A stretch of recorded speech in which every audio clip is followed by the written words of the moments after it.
আজকে আমি আবারও নিয়ে আসলাম আপনাদেরকে বাংলাদেশ ভারত সীমান্তবর্তী জেলা জয়পুরহাট। সেই জেলার বিভিন্ন অঞ্চলের কিছু দৃশ্য আপনাদের সামনে তুলে ধরার জন্য। আমার পূর্বের ভিডিওতে আপনারা দেখেছেন জয়পুরহাট জেলার বিভিন্ন অঞ্চল। এই ভিডিওতেও সেরকমই সীমান্তবর্তী এলাকার কিছু দৃশ্য এবং গ্রামীণ জীবন যাত্রার ছবি আপনাদের সামনে তুলে ধরব। আমরা সকাল সকালেই ভ্যান নিয়ে বের হয়েছি সীমান্তর খুব কাছাকাছি এলাকাতেই, সেই এলাকার জনজীবনের দৃশ্য দেখার জন্য এবং আপনাদের সামনে তা তুলে ধরার জন্য। এটি ভারত বাংলাদেশ সীমান্তের খুব নিকটবর্তী জয়পুরহাটের জেলার ধলাহার নামক একটি স্থান, গ্রাম। সেই গ্রামের চিত্র আপনাদের সামনে দেখাচ্ছি। দেখুন গ্রামীণ পরিবেশ, এখানে সেখানে বাড়িঘর, পুকুর, রাস্তাঘাট বিভিন্ন জায়গায় রয়েছে। এদিকে ভ্যান নিয়ে যাওয়ার রাস্তা না থাকার কারণে পায়ে হেঁটে আবার যাত্রা করলাম এখান থেকে বাংলাদেশ ভারতের সীমান্ত দেখার জন্য।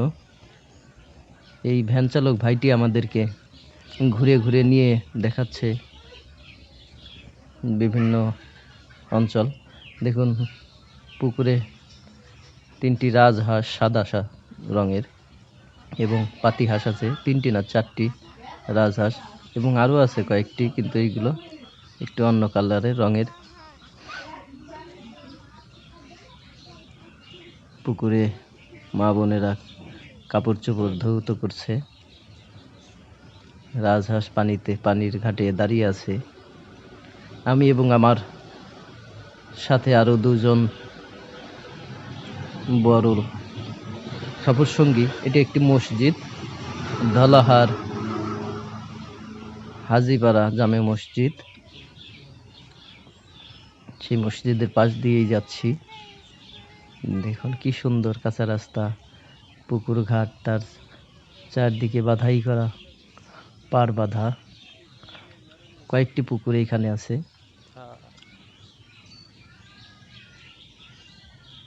সামনে যে ফসলি মাঠ দেখতে পাচ্ছেন, ফসলি মাঠের ওই দূরের গ্রামটি হচ্ছে ইন্ডিয়ান বর্ডার। এই ফসলি মাঠের পরেই ভারতের সীমানা।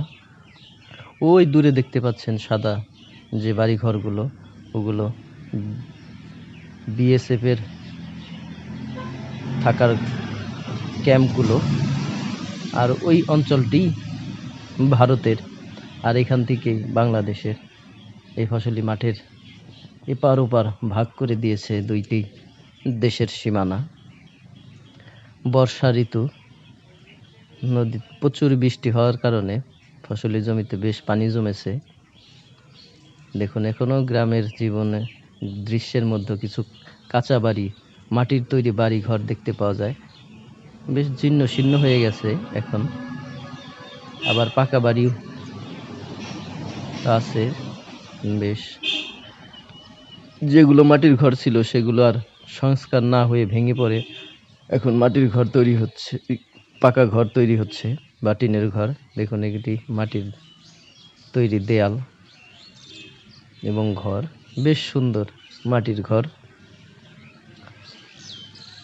ভালোই লাগে গ্রামের এই দৃশ্যগুলো দেখার জন্য।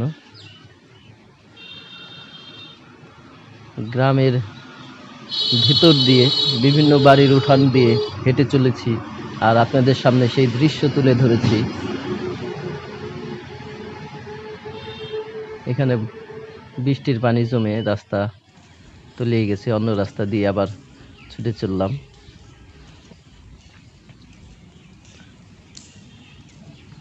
এটি নতুন রাস্তা বেঁধেছে, এখনো কাজ চলছে।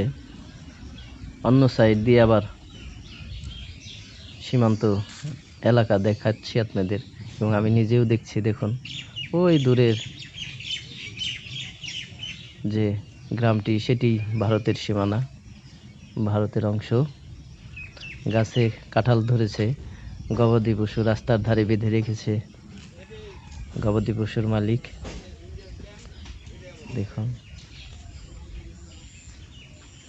গ্রামের ভিতর দিয়ে এই রাস্তাটি বয়ে গেছে। বেশ সুন্দর পরিবেশ। সকালবেলা সকালের নাস্তা শেষ করে বের হয়েছি এই অঞ্চল দেখার জন্য। এদিকেও আমার প্রথম আসা, এর আগে কখনো আসিনি। বেশ ভালোই লাগছে নতুন হওয়াতে, এবং সেই সাথে আপনাদেরকেও দেখাচ্ছি দৃশ্যগুলো।